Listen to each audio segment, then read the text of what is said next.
مرحبا وأهلا وسهلا فيكم. اليوم رح أعمل معاكم فطاير بالزعتر. عندي هون 6 كاسات من الطحين، أضفت عليهم 3 معالق من الحليب البودرة ومعلقة من السكر، نص معلقة ملح، معلقتين من الخميرة الفورية، طبعا المعالق ممسوحة مسح. رح أضيف هلأ معلقة كمان من البيكنج باودر بيعطيني نفخة وطراوة للعجينة. حركت المواد الناشفة مع بعض وراح أضيف هلأ 3/4 من الكاسة الزيت. حركتهم بالسباتولا وبعدين راح أبسهم على إيدي. هاي هيك بعد ما بسيتهم هيك شكلهم صار. عندي هون الزعتر، طبعا أنا جبته ولقطته وغسلته كتير كويس لأنه كتير بكون فيه تراب، وعصرته. وزعه هلأ فوق الطحين.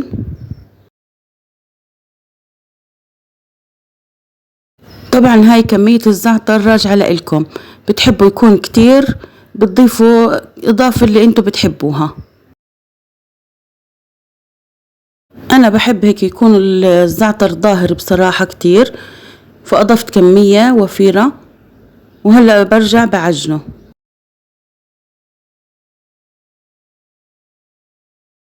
باخد هيك شوية وقت حتى يتعجن كتير كويس ويختلط الزعتر بالطحين والمواد اللي أضفناها على الطحين.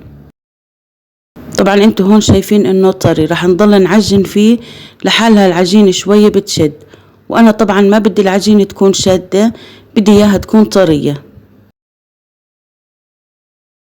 بعد ما عجنتها بلمهم على بعض وبغطيها، بتركها لحد ما ترتاح وتتخمر. عندي هاي النوع من الجبنة البيضة راح احشيها فيها. العجينة مثل ما قلت لكم كتير طرية، فلا بد انه ندهن ايدنا بشوية زيت وناخد قطعة جزء من العجينة ونفردها. طبعا انا راح اعمل هذا الشكل بسيط جدا، وبحشيها بالجبنة وبرجع بكورها وبتركها لحد ما ترتاح، لحد ما اخلص كل الكمية الموجودة عندي.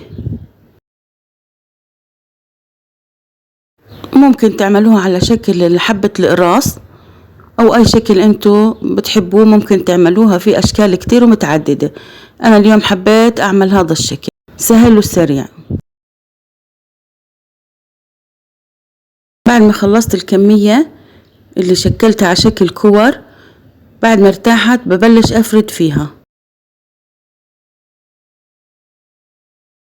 اخذت قطعة هون كبيرة من العجينة وراح افردها على قد الصينية، بوزعها بحيث تكون كلها متساوية.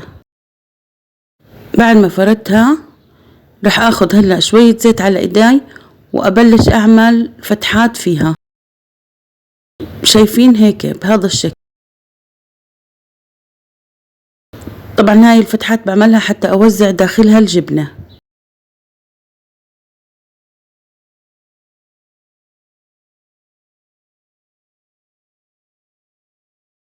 طبعا انا اول شي شغلت الفرن من الاسفل وراح اخبزها من تحت اول شي، وبعدين بس تستوي بحمرها من الوجه من فوق، وبهيك صاروا عندي جاهزين كتير طرايا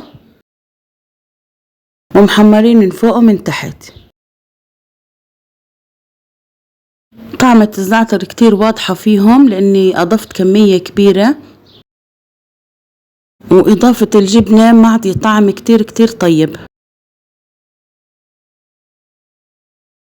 بتمنى ان شاء الله تجربوها وتعجبكم. طريقة كتير سهلة بالتشكيل.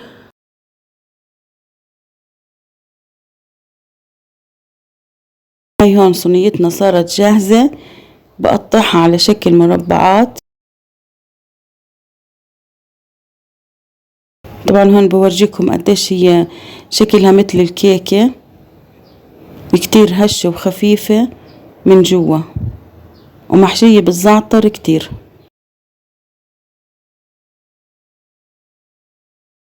بتمنى لا تنسوني من اللايك والشير والسبسكرايب.